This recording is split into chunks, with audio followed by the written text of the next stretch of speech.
오늘의 책은 아나이스 보즐라드의 전쟁입니다. 그거 나 봤는데요. 그치, 전쟁이 어떤 내용이었더라?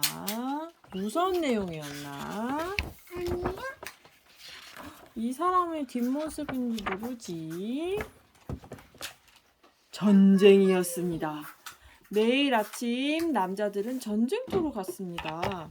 저녁이면 그들은 사망자들과 부상자들을 짊어지고 돌아왔습니다. 너무 오래전부터 전쟁을 하고 있는 중이라 전쟁이 왜 시작되었는지 아무도 알지 못했습니다.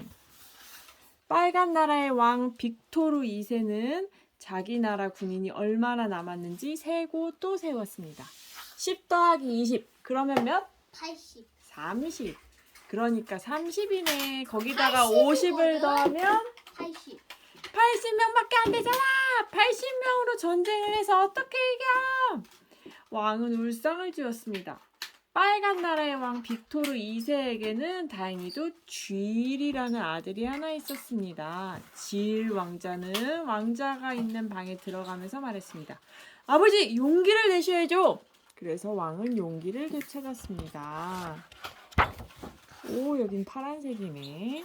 파란 나라의 왕 아르망 12세에게도 역시 군인 80명과 아들 하나가 있었습니다. 하지만 이 아들은 아르망 12세가 시름에 잠겨 있어도 아무 할 말을 찾지 못했습니다. 아르망 12세의 아들 이름은 파비앙이었습니다. 파비앙은 전쟁에 별로 관심이 없었습니다. 좀 더 정확히 말하자면 관심 있는 게 아무것도 없었습니다. 파비앙은 온종일 공원에 있는 나뭇가지 위에 앉아서 시간을 보냈습니다.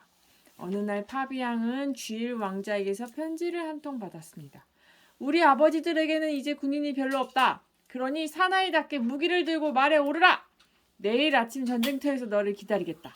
우리 둘이 결투를 해서 이긴 쪽이 이 전쟁에서 승리하는 것으로 하자. 쥐일. 파비앙이 좋아했을까요? 아니. 파비앙은 한숨이 나왔습니다. 말을 타는 것도 별로 좋아하지 않았던 것입니다. 엄마, 이 아가 여기 뒤에. 다음 날 파비앙은 암양을 타고 약속 장소에 나갔습니다. 자, 간다. 쥐일이 말했습니다. 맹! 양이 소리내어 울었습니다. 그러자 쥐를 태우고 있던 말이 깜짝 놀라서 앞발을 고추 세우고 일어섰습니다. 그래서 어떻게 됐을까? 쥐는 말에서 떨어졌습니다. 다쳤니? 파비앙이 물었습니다. 하지만 쥐는 다친 정도가 아니었습니다. 그 자리에서 죽어버렸습니다. 왜 죽었어? 말에서 떨어졌잖아. 그래도 살아는 살아야지. 말은 엄청 높아서 떨어지면 죽을 수도 있어. 왜? 말이 이렇게 높잖아. 이렇게 높은데 머리부터 떨어진다면 죽을 수도 있는 거야. 빨간 나라 군인들은 아우성을 쳤습니다. 속임수다! 파비앙은 속임수가 아니라 사고였다고 설명을 하고 싶었습니다. 하지만 빨간 나라 군인들이 모두 창을 겨누고 있었기 때문에 뛰어서 달아났습니다. 아들을 기다리고 있던 파란 나라 왕 아르망 12세는 화를 내며 소리쳤습니다. 부끄럽지도 않느냐? 하지만 전 아무것도 한 게 없는데요. 그러니까 부끄럽지. 수치 중에 수치로구나. 수치가 뭐야? 몰라. 수치는 부끄럽다는 얘기야. 엄마. 너를 이 나라에서 추방하겠다. 수방은 뭐야? 내쫓아버리겠다. 엄마. 다른 데 갑자기 좋아하는 되잖아. 여기도 그렇게 나쁘게 만드는데 여기 울어. 알았어. 파비앙 왕자는 공원으로 가서 숨었습니다. 오후가 되자 군인들이 다시 전쟁을 시작했습니다. 그때 파비앙은 뭔가를 해야겠다고 결심했습니다. 그리고 편지 2통을 쓰기로 했습니다. 한 통은 아르망 12세 앞으로, 또 한 통은 빅토르 2세 앞으로. 그 두 편지에는 똑같이 이렇게 쓰여 있습니다.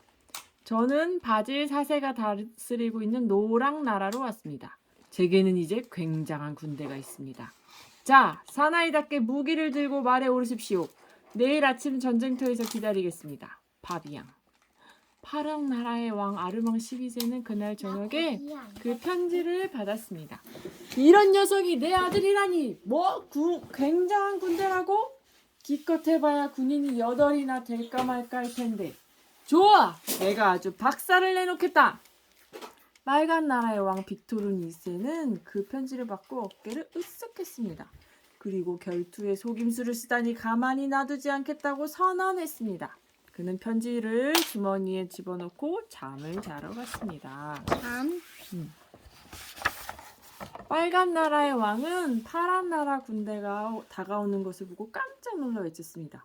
아니 여기서 뭐 하는 겁니까?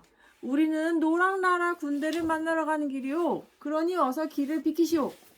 여보시오. 우리도 노랑 나라 군대를 만나러 가는 길이란 말이오. 무슨 말인지 모르겠군요. 빨강 나라의 빅토르 2세가 말했습니다. 누가 할 소리인지 모르겠군요. 파란 나라의 아르망 12세가 말했습니다. 그들은 서로 받은 편지를 비교해 보았습니다. 노랑 나라 군인들이 얼마나 된다고 생각하십니까? 글쎄요. 8명인가 80명인가 아니 800명인가? 상관없어. 우리 파랑 나라 군인들은 용감하기로 이름이 나 있으니까. 우리 빨간 나라 군인들은 두려운 게 없습니다. 그러나 점심때가 되어도 노랑 나라 사람들은 나타나지 않았습니다. 아무리 용감해도 두려운 게 없어도 소용이 없었습니다. 기다리다 보니까 짜증이 났습니다. 아르망 12세가 말했습니다. 여러분, 저쪽 군대가 800명이라면 우리가 동맹을 맺어야 할 것 같습니다.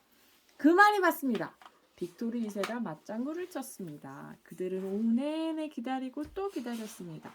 저녁 7시가 되자 빨강 나라 왕과 파랑 나라 왕은 각자 성으로 돌아가야 할지 어떨지 의논을 했습니다. 하지만 그들은 돌아갔을까? 아니. 돌아가지 않기로 했습니다. 만약 노랑 나라 군대가 밤에 쳐들어온다면 큰일이니까요. 그래서 군인들에게 먹일 샌드위치를 가져오게 했습니다. 샌드위치 맛있겠다. 그 다음 날이 되어도 노랑 나라 군대는 여전히 나타나지 않았습니다. 그래서 사람들은 천막을 치고 모닥불을 피우기 시작했습니다. 여기 왕들이다. 셋째 날이 되자 군인의 아내들이 솥과 냄비를 들고 왔습니다. 계속해서 양쪽 군인들에게 샌드위치만 먹일 수는 없었기 때문이지요. 넷째 날이 되자 집에서 심심해하던 아이들이 소도 데리고 오고 닭도 데리러 오고 돼지도 데리고 왔습니다. 네, 돼지.